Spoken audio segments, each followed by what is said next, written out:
All right. Hello. Welcome. This is very exciting. You were part of the red carpet. That was the red carpet, by the way. Welcome to the 2025 GMIC Awards. My name is MK Serwick, And I'm Shelley Wall. I'm Ebru Stunda. And I am Kevin Wolf. and we are the Graphic Medicine International Collective Awards Committee.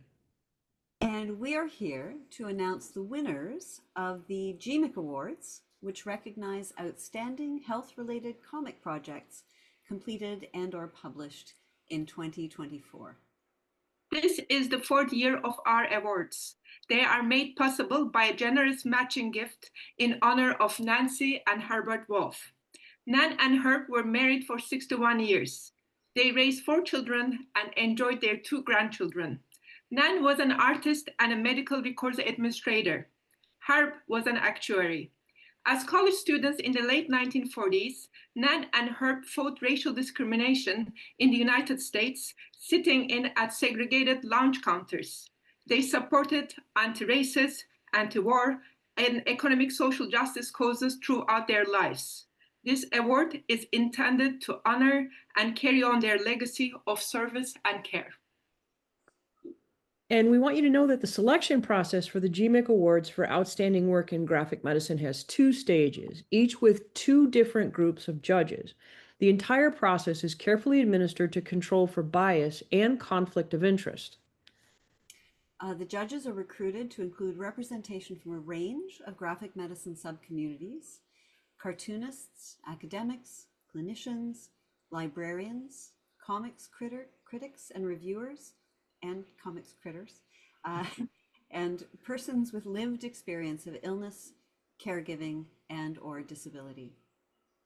The first stage of our process is to develop a short list from submissions in 3 categories: long form, which are works longer than 28 pages, short form, works of 28 pages or less, and new this year, educational comics of any length. We received this year 90 submissions in total for all 3 categories. And we acknowledge and thank our shortlisting judges with those 90 entries. This is very labor intensive work, and we are very grateful to you for doing this work. And we want to acknowledge each individually. So the 2025 shortlist judges are Andrew Field, A. David Lewis, Alan Koss, Emil Wilson, Esther Saltzman, Soph Myers Kelly, Rachel Bild, Shelley Wall, and Kevin Wolf, who chaired this portion of the process. And I have to say, as a shortlisting judge, it was an incredible privilege to get to read that much graphic medicine in a very short period of time. It was a real honor and a pleasure. The second stage of our award process is to decide from the shortlists the winners of the 2025 Outstanding Works of Graphic Medicine. And this is done by a new panel of judges. These judges read the shortlisted texts and meet via Zoom multiple times if necessary to discuss the works and decide on a winner in each category. And so we would like to thank our 2025 award judges, Matthew No, Janet Chan, Michael Green, Alice Scavarda, Tanir Oxman, Anne-Marie Joutel, Marianne Pettit, and Teresa Wong, and Ian Williams, who chaired this part of the process. We know why we are here. Let us begin the awarding process for 2025 by introducing the shortlist winners in all 3 categories.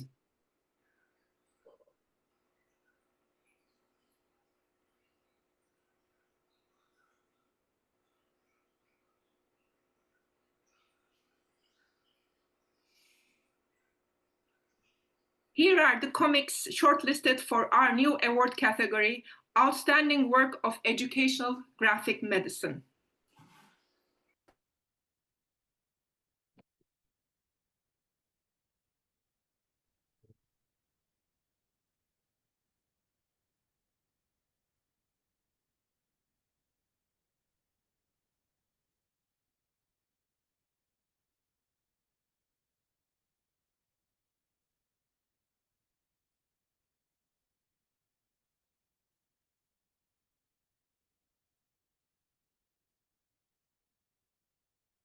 There's sound for this.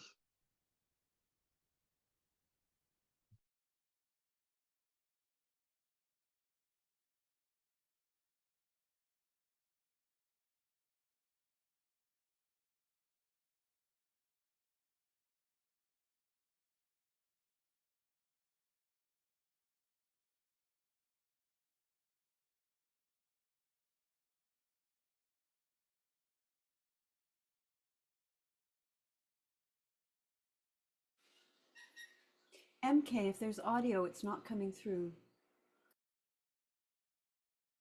Of maternal deaths and morbidities. It can lead to physical, social, and financial burdens for women, communities, and health systems. I've been pro-choice as far back as I can remember, but it wasn't until my own abortion that I became more involved in abortion rights advocacy and storytelling.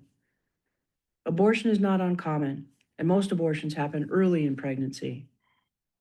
According to the Guttmacher Institute, in 2020, about 1 in 5 pregnancies, excluding pregnancies that end in miscarriages, ended in abortion. The true number is probably even higher, as this study only included abortion overseen by a physician and did not account for self-managed abortions. According to the CDC's 2020 abortion survey, 81% of abortions occurred at 9 weeks of pregnancy or earlier, and nearly all, 93% of abortions occurred at 13 weeks of pregnancy or earlier. I've been creating sex education comics and illustrations for the past 11 years. Studying sex ed has made it clear. Unplanned pregnancies happen, and they are nothing to be ashamed of or punished for. Abortion is vital health care. Comprehensive abortion care is included in the list of essential healthcare services published by WHO in 2020.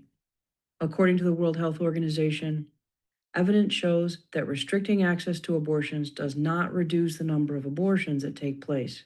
In fact, restrictions are more likely to drive women and girls towards unsafe procedures. In countries where abortion is most restricted, only 1 in 4 abortions are safe, compared to nearly 9 in 10 countries where the procedure is broadly legal. The authors of this zine believe that access to a safe abortion is a human right. People who can get pregnant have been finding ways to control reproductive future for thousands of years. We're powerful, we're clever, and we take care of each other. This zine aims to provide readers with public knowledge of mifepristone and misoprostol as options, even as laws and access change. It's vital that an abortion be safe in medical terms, but that's not enough on its own. As with any other health service, abortion care needs to respect the decisions and needs of women and girls, ensuring that they are treated with dignity and without stigma or judgment. No one should be exposed to abuse or harms like being reported to the police or put in jail because they have sought or provided abortion care. Dr. Bella Ganatra, head of WHO's Prevention of Unsafe Abortion Unit.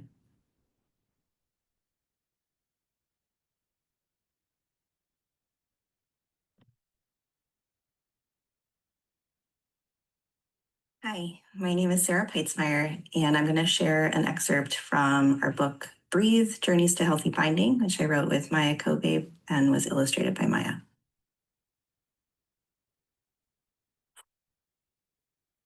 C, 19 years old, he, they. I was very not about it when I started puberty. When I was 10 or 11, I started wearing a swimsuit under my clothes to try to keep things flat, like they used to be.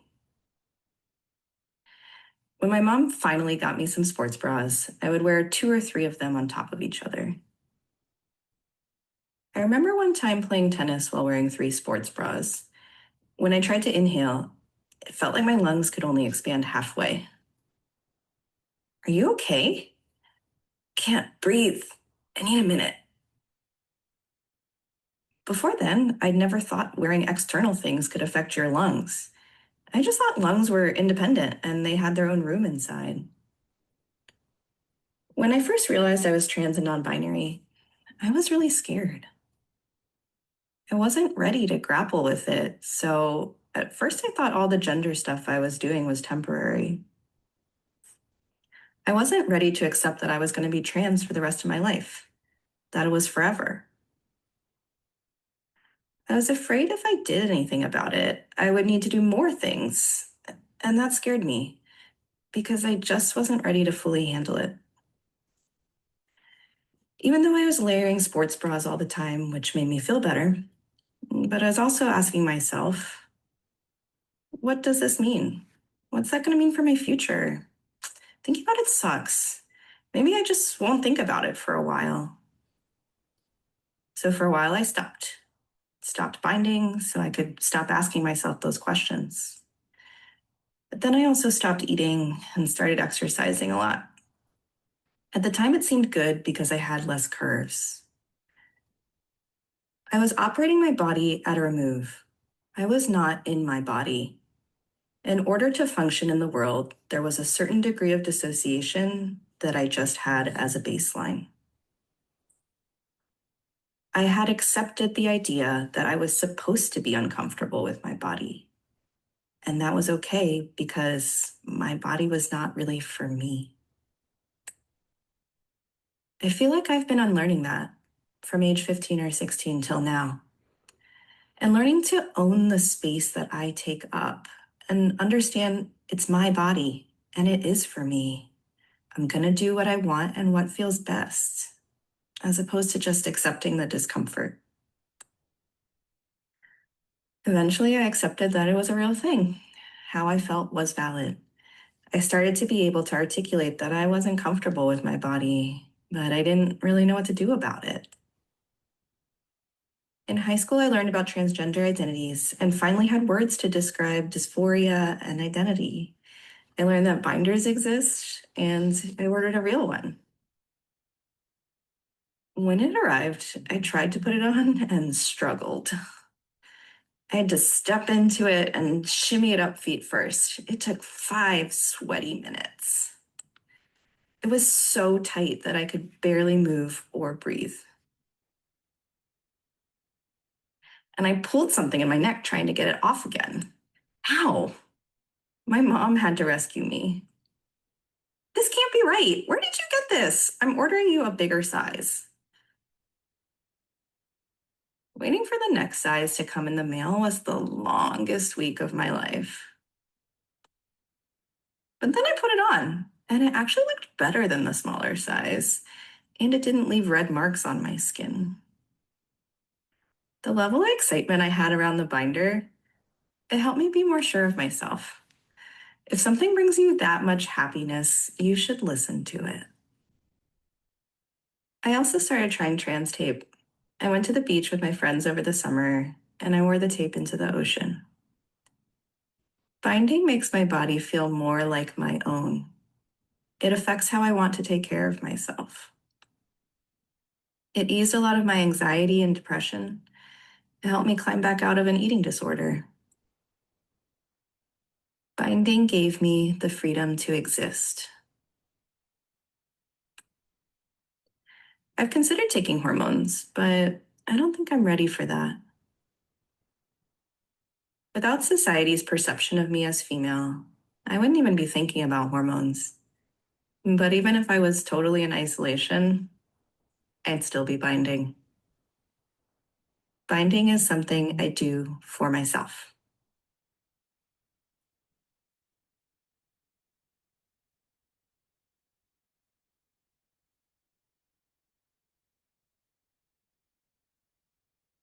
Explain cancer to me number 2. What causes cancer? Your body is made of millions of cells. In each cell center is a nucleus which contains DNA. DNA is made up of thousands of genes. Genes tell your cells how to keep your body alive and healthy. When genes change or are damaged, the cell may not work the way it is supposed to anymore.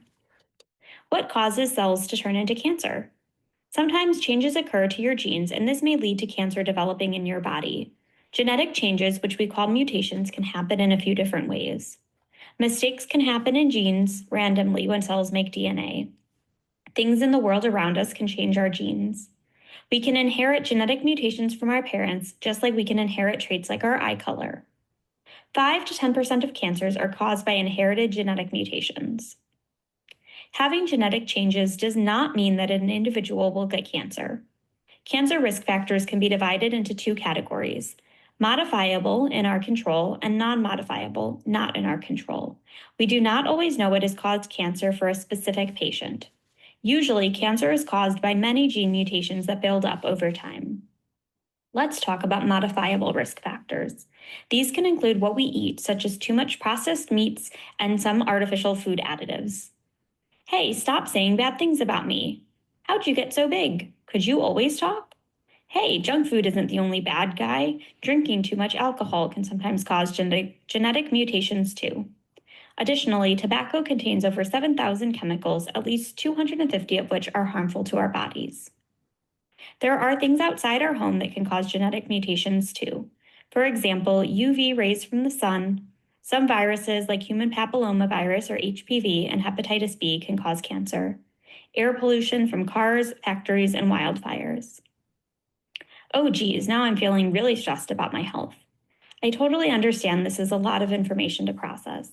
I hope you will find it helpful to know that prevention and early detection can lower the rate of adult cancer by 30 to 50% and lower cancer death by over 50%. No matter what changes a person does or does not make, it is not their fault if they get cancer.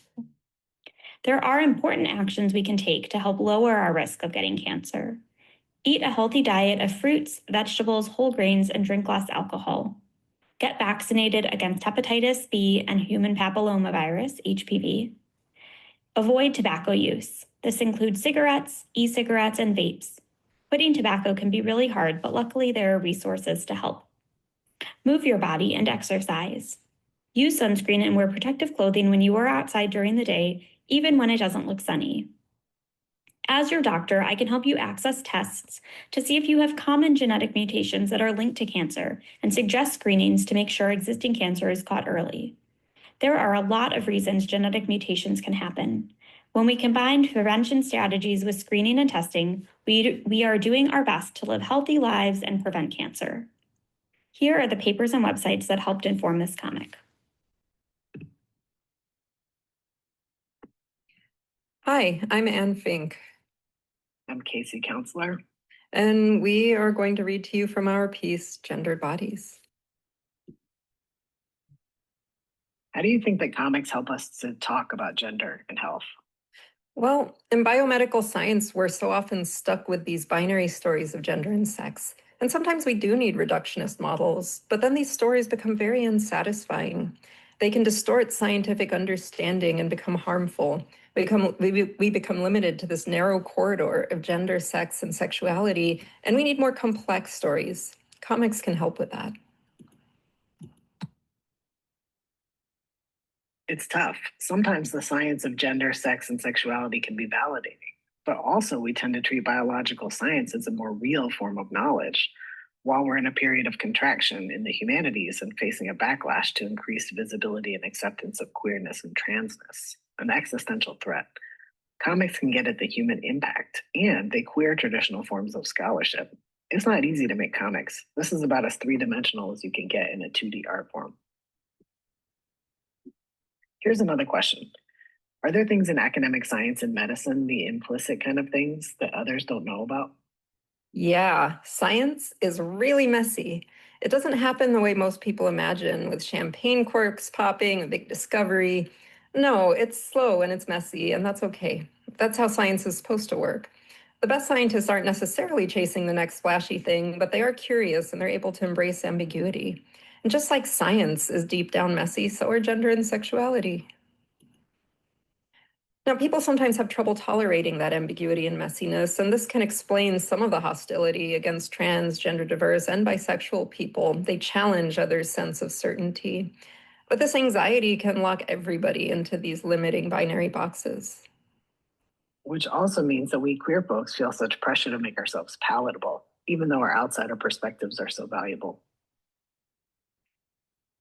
Because the queer lens is valuable. For instance, I've experienced being different genders in the same lifetime, in different kinds of relationships. Now I know how to be a man in a way that isn't harmful to women. I can teach other men. So what story should we tell through this lens? Well, definitely the stories about queer folks who avoid healthcare or have to hide experiences of invisibility. Right. And stories of women defending themselves against being dismissed or abused, people who get pushed out. Some people can't just see any doctor. And not everyone gets to be seen as a scientist. And we want to tell success stories too when things go right. We can peek into the messiness and entanglement of it all: health, illness, and power outside of the two checkboxes. And now we have just one example of the narratives that we've told in our comic. This one is trans broken arms. There's a phenomenon that we in the community call trans broken arm syndrome. It looks like this. I fell on the ice and my arm really hurts. So, how long have you been on estrogen? And it's not limited to arms. At what age did you know about the stabbing pain in my belly? There are variations. I'm having surgery next week. Oh, the surgery? No, what? My back. The paradox is that not everything about our bodies and health is about our sex, hormones, and surgeries. I love the eye doctor because I just get to be a person. Same. And the dentist, just get to be human. But our lives, our well-being, ourselves can't be separated from our transness.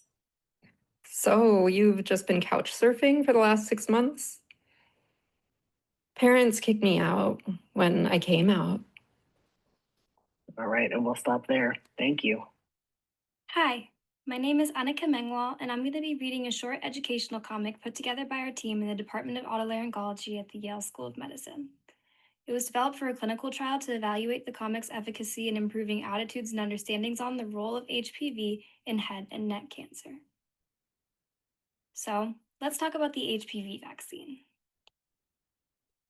Meet the most common STI in the United States. I'm human papillomavirus, HPV for short. Why is my ENT talking about this? There are many reasons why your ear, nose, throat, ENT doctor cares about their patient's status on HPV vaccination. They boil down to the following 4 key facts. Fact number 1. HPV is associated with throat cancer in any individual as well as cervical cancer in females. HPV affects the throat. You're mine now, throat. HPV affects reproductive organs, most notably the cervix, in females. Fact number 2. Nearly everybody, 70 to 90% of individuals, has been or will be exposed to HPV, including you.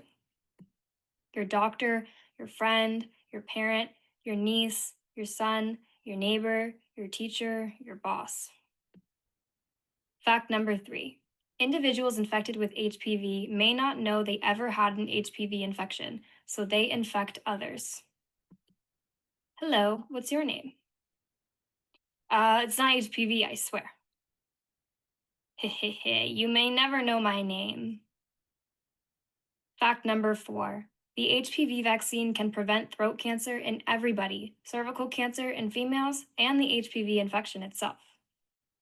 The HPV vaccine prevents HPV infection, keeps the cervix safe, and protects the throat. As of June 2020, the HPV vaccine is officially approved for prevention of head and neck cancers. The HPV vaccine is strongly recommended for all individuals between the ages of 9 to 45 years old. As otolaryngologists, we specialize in ears, noses, and throats. Our responsibility to our patients is to treat current health issues and prevent future serious problems like cancer. Oropharyngeal cancer is increasing drastically, and the #1 leading cause of this throat cancer is HPV infection. HPV is primarily transmitted through close contact with others, so vaccination is encouraged prior to any intimate activity. Talk to your doctor about the HPV vaccine for more information. Thank you.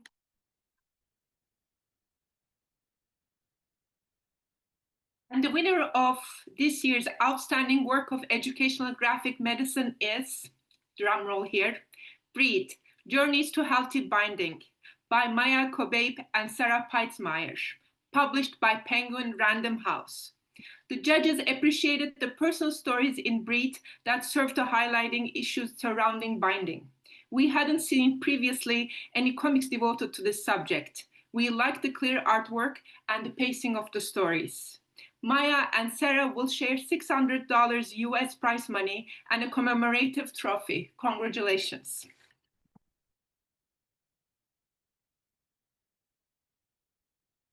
Kevin, you are muted.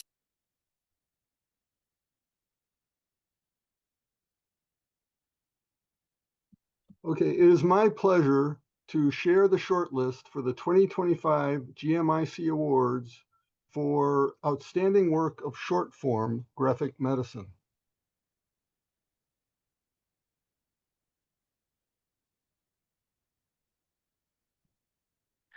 Closing the Gap, how a church hospital intervention on Chicago's West Side is aiming to reduce hypertension, by myself, Josh Neufeld. I'll be reading with Sari Wilson. We're going to skip to middle of the story. For the heart-to-heart study, the group focused on improving diet and medication adherence. But crucial to the project overall were community health workers, CHWs, church members who were hired and trained to work with the study participants. Teresa Behrman, lead community health worker, Rush University System for Health. That church-hospital relationship was key. CHWs can relate to that community in a much easier way than medical providers or academia can, because they are familiar faces. One thing I've learned is that they don't trust just anyone to come into their homes or to establish relationships with. Ultimately, about 80 parishioners were chosen for the intervention. There we see the gender ratio and the median age. Participants were required to have uncontrolled, very high blood pressure and be willing to visit with a CHW twice a month for 6 months. The CHWs would check their blood pressure, go over their diets, and stress the importance of taking their prescribed medications. Anthony Hickson, community health worker, New Landmark MB Church. You had to also educate them on how much salt intake and sugar intake they should have daily. I'll tell them something simple as reading the label on the back of a can. Because now you start realizing how much sodium, how much sugar they have in that can of food. Okay, that's way too much. So a lot of people went home and start throwing canned goods away because it has too much sodium in it. Anthony was our star community health worker. He probably had the best engagement and the most effective work with his participants. Yeah, he had the biggest blood pressure reduction. He made it very clear how much he genuinely cared about people. He drove long distances to meet his participants at the time that they were available. He really went the extra mile.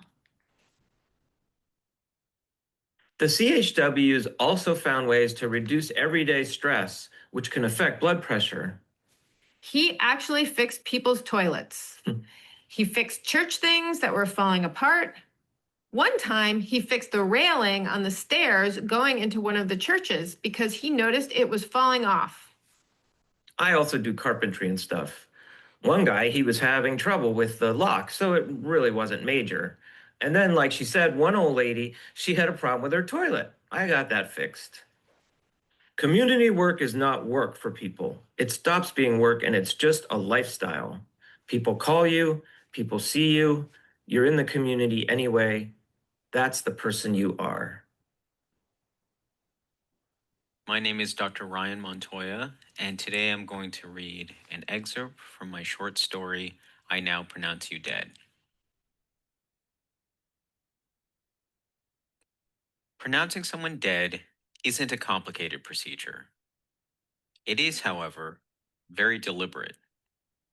Before entering the room, you need to ask the nurse some details. When did their pulse stop? When did he stop breathing? When did cardiac activity cease? Is the patient an organ donor?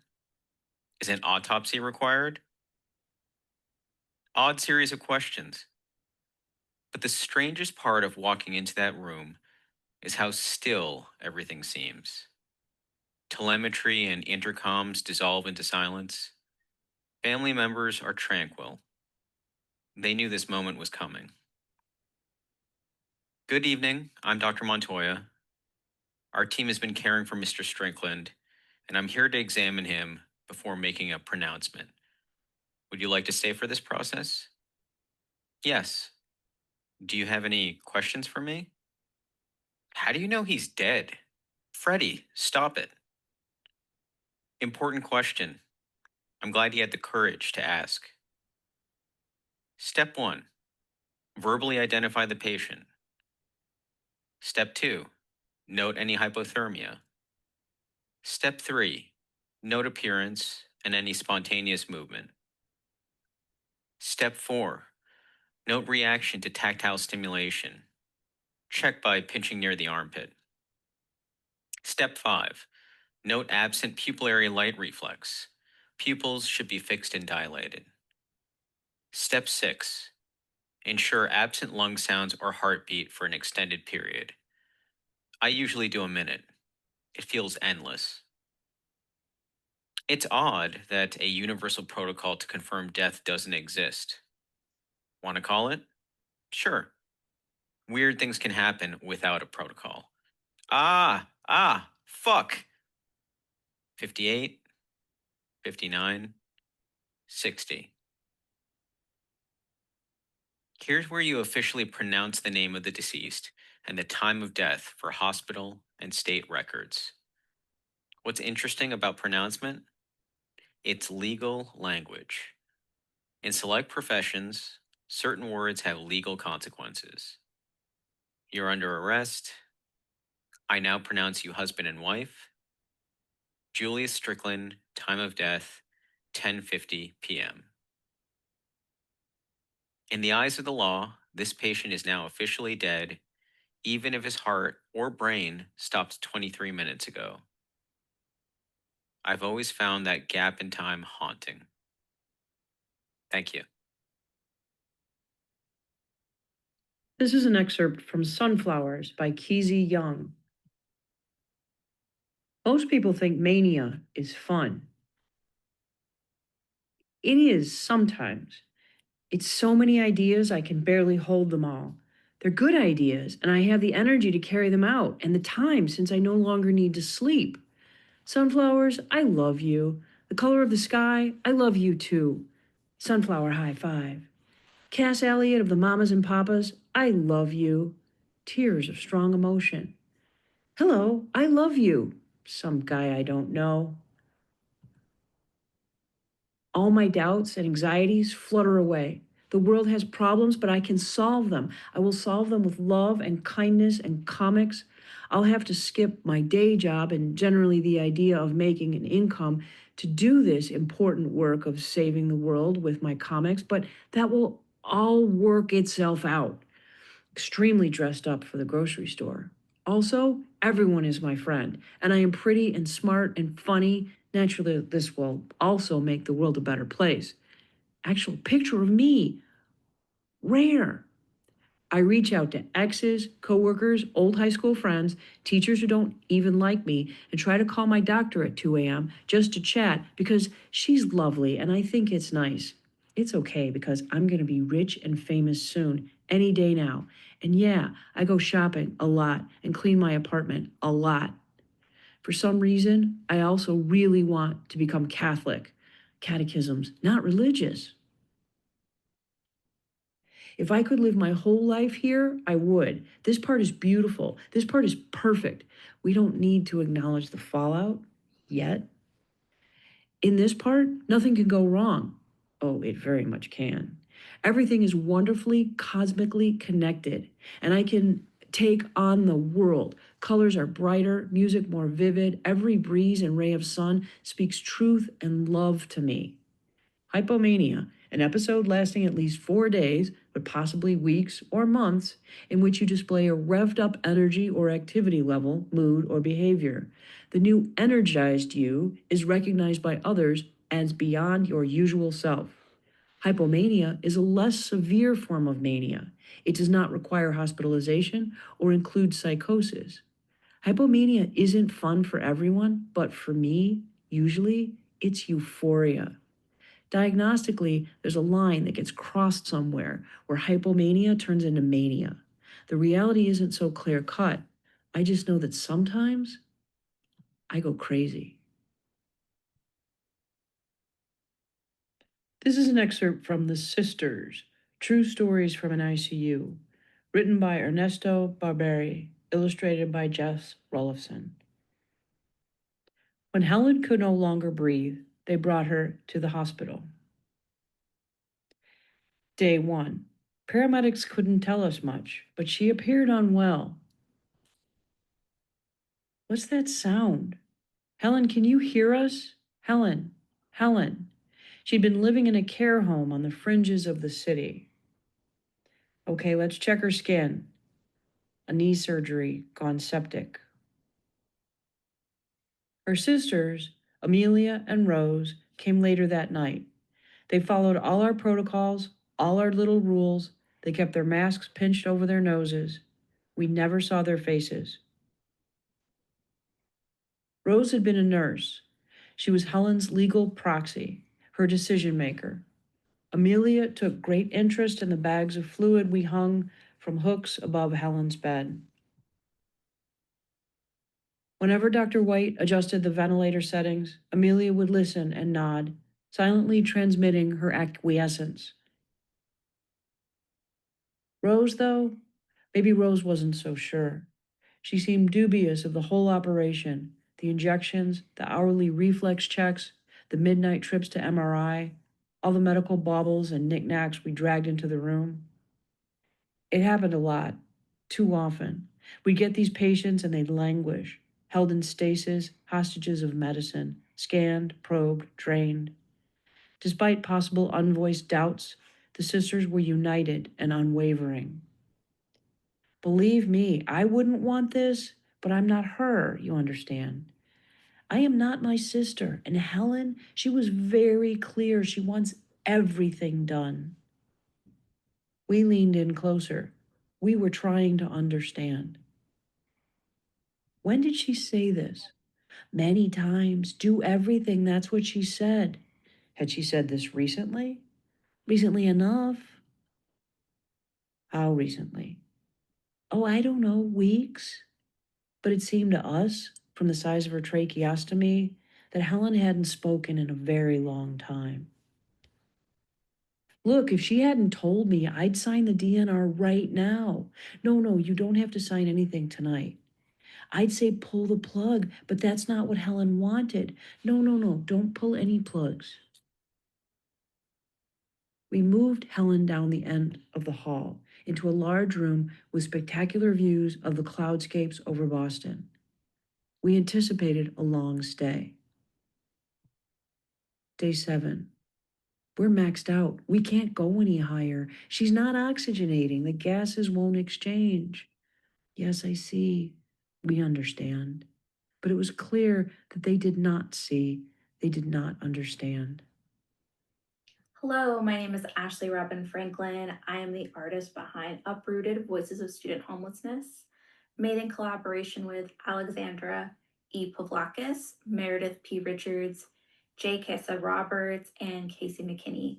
And I'm going to be reading a short snippet of our comic.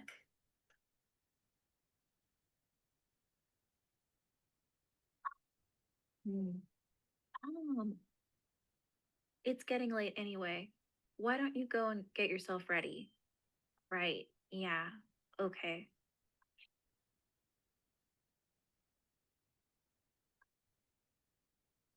I wonder what my friends would say if they knew we've been sleeping in the car all week. I haven't told anyone, not even Rachel, even though she's my best friend. She's been asking what's going on with me, but I don't know. Missed another track practice. Maybe I should just quit. But coach has been so understanding. Ugh, the car makes my neck so stiff. Ah, ow. Mom lost her job a few months ago. We're supposed to be on some kind of list for a cheap place to live. I don't know. Mom says getting approved might take a while. After Mom lost her job, we went to live with my dad and Grandma. My parents aren't together anymore, but my dad said he wanted to take care of us. It wasn't a good situation though, especially not for Mom. Dad's so nice when he isn't drinking. And Grandma, well, she has so many rules. We were always doing something wrong. Me, even the baby, but especially Mom. But when Dad started yelling, acting all mean and weird and drunk, she'd just ignore it or blame Mom. This sucks, but I'd take it over Grandma's any day. I mean, it's not that bad, as long as the cops don't hassle us again. That was scary. Kayla, can you? Yeah, I got it. Mom's looking for a new job. If she can't get one, I don't know what'll happen. We can't live in the car forever. This looks like a good one, huh? Pay's not that bad. Yeah. What are you working on? You studying for your science test? No, algebra homework. You gotta get that science grade up. I can help you study if you want. Maybe later.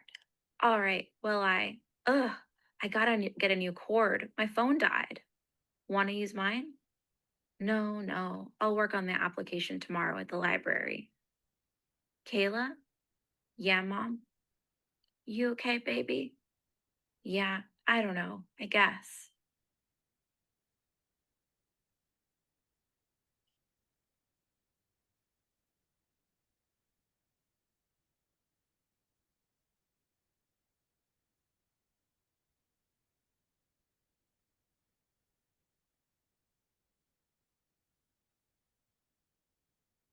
And the winner of the 2025 GMIC Award for Outstanding Work of Short Form Graphic Medicine is Sunflowers by Keezy Young, published by Silver Sprocket.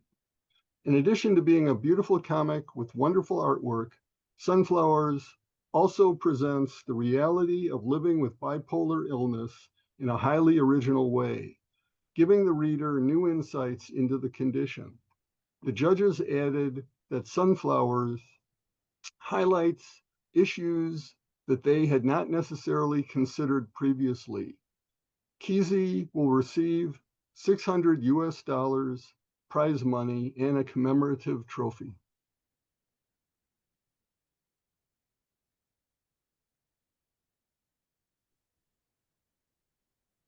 Shelley, you need to unmute yourself. It is now our pleasure to share the shortlist for the 2025 GMIC Award for Outstanding Work of Long Form Graphic Medicine.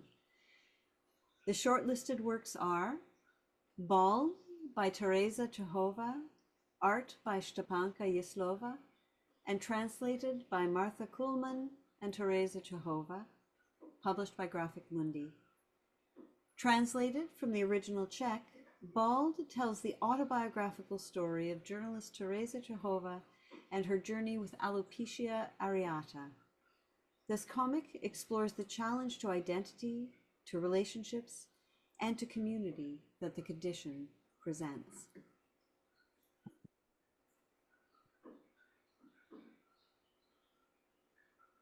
The second nominee is Here I Am Me, an illustrated guide to mental health by Kara Bean, published by Workman Publishing. Author-illustrator Kara Bean takes reader on an illustrated journey to the center of the brain. Each of the 9 chapters in this therapist-recommended book explores a different aspect of mental health, from the brain and the mind to feelings and emotions. Created primarily for teens and tweens, this book is also relevant for adults. The third book in the long form category is The Heart That Fed, A Father, a Son, and the Long Shadow of War by Carl Shakatano. published by Gallery 13, an imprint of Simon & Schuster. This graphic memoir, structured around interwoven timelines between Carl and his father, alternates between the Vietnam War and the present day, showing the consequences of war and intergenerational trauma in one family.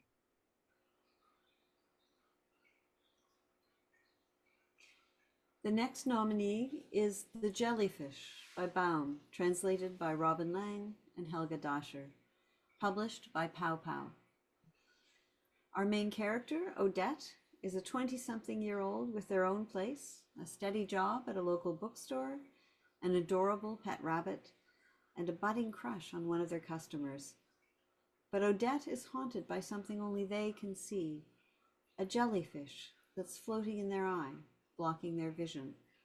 It's a seemingly minor annoyance until the jellyfish starts multiplying. The last nominee in this category is Traces of Madness, written by Fernando Balius, illustrated by Mario Pelejar, and translated by Richard Beevor and Malian Sganga, published by Graphic Mundi. Traces of Madness is Fernando Balius' story of how our thoughts get shipwrecked. Balius' narrative of hearing voices is accompanied by Mario Pelejar's illustrations. The book describes his experience, personal, interpersonal, and social, of mental illness in a deeply nuanced format that goes beyond memoir or essay. And the winner of the 2025 GMIC Award for Outstanding Work of Long-Form Graphic Medicine is The Jellyfish by Baum, published by Pow Pow. Jellyfish is a tale of gradual sight loss and the grief and depression and adjustment that goes with it. The judges loved the graphic style, the understated storyline, and the way that the narrative could relate to any slow, degenerative disease, especially an invisible disease. Baum will receive $600 prize money and a commemorative trophy. Huge congratulations and many thanks to all of our nominees and to the winners in each category. Ian Williams, who oversaw the final judging, was unable to join us this year, but he did send a statement about this year's judging process for us to share. Ian Williams says, "As ever, it was a pleasure and a privilege to read the 15 works in the shortlist. The process this year was all the more exciting for having the new category of educational comics. We were keen to see what had been submitted. As it turned out, the field was strong in all three categories, although there were a couple of entries that could have worked in different categories. We had a very enjoyable judges' meeting with interesting debate and strong opinions, but in the end, there was broad agreement regarding the winning entries, which stood out because of their masterly artwork, original narratives, and deft storytelling." Congratulations to all of our nominees and winners tonight. And we now would like to invite any of the award winners who would like to say a few words to raise their virtual hands, and we will call on you. And while we do that, I'll add that these awards were envisioned, created, and are administered not to champion one or two works of graphic medicine, but many. The award was conceived by our donors and the board to be in service of the mission of GMIC, which is to guide and support the use of comics in health. Our hope is that this annual engagement by the larger GMIC community with a very deliberative and careful award process will result in enthusiasm and awareness promoting all of these wonderful graphic medicine works. I'm going to stop sharing our slides here. Thanks, MK, and thanks for everyone being here tonight, for especially EST people. We are aware of the fact that this is quite late, but we are absolutely delighted that Sarah, Maya, and Baum are with us. So we invite them if they would like to share something.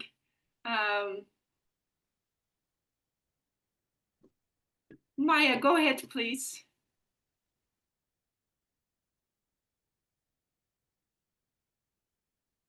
Can't hear you. We can't hear you. Now, can you hear me now? Yes. I just want to say thank you so much. I'm extremely honored by this award, and I was blown away by every single contribution that I saw a sample of. And there's so many that I want to read now that I hadn't encountered yet. So, like, thank you so much. It was really impactful for me to work on this book, and I'm very excited that it's been honored and recognized by this community that's like celebrating such incredible work. So, thank you so much. Sarah, would you like to say something as well? Yeah, I'll just add to that. Similarly, just feeling very honored and grateful right now. Just to see all the other vital work that's going on right now, abortion access, cancers that affect LGBTQ populations disproportionately, all things that are being scrubbed from federal websites. So it's really inspiring to see the work of fellow academics and authors, still getting this information out to the public and to communities who need it. And it's really just a deep joy to work on this with Maya and with our participants and everyone who contributed to the work. So thanks for recognizing it. Congratulations again. Baum is also here. Baum, go ahead, please. Hi, I'd just like to say that, oops, sorry, I had a cat. Okay. My name is Boom, like boom, the explosion. Thank you. Thank you. It's French. It's normal that people are confused sometimes. I'm really honored by this. I found it really interesting because graphic medicine is not a term that exists in the French comics world. At least I don't think so. Or if it has, it's recent, and I hadn't heard of it until recently. And I found out that I was naturally attracted to graphic medicine works even before I knew what they were. And so I read them and I make them. The Jellyfish is not my first graphic medicine book, even though I hadn't known the term for it before. So it's a real honor to win. I mean, I'm quite pleasantly surprised. And I'm looking forward to reading all the other books and stories and short stories, hoping I can get my hands on them at some point, because I need those. Congrats, everyone.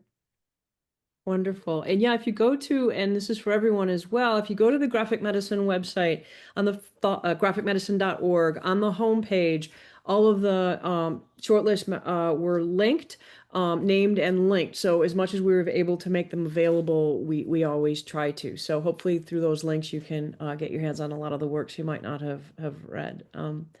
Okay, so I'm going to quickly reshare our slides, if you'll bear with me. Yeah,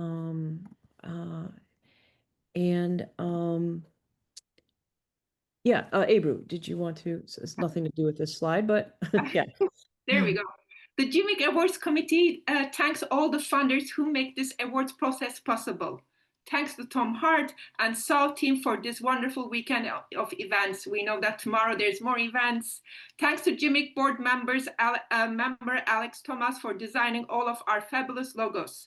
Thanks as well as to the team at Brock University Makerspace who built this year's commemorative award on last year's designs, which were created by the team of the Technical University of the Shannon, Athlone, Ireland. So the winners, keep an eye on your email. More emails are coming from me. Oh, I think MK has an example of the. Yes, I will share that when we finish this. Yes, Okay. I'll share that. Yeah. So congratulations again to all the shortlisted works and the winners, and thank you to everyone who submitted. It was a joy to read your work. Submissions for the 2026 GMIC Awards will be open in January. So be sure to watch our social media, newsletter, and website for more information.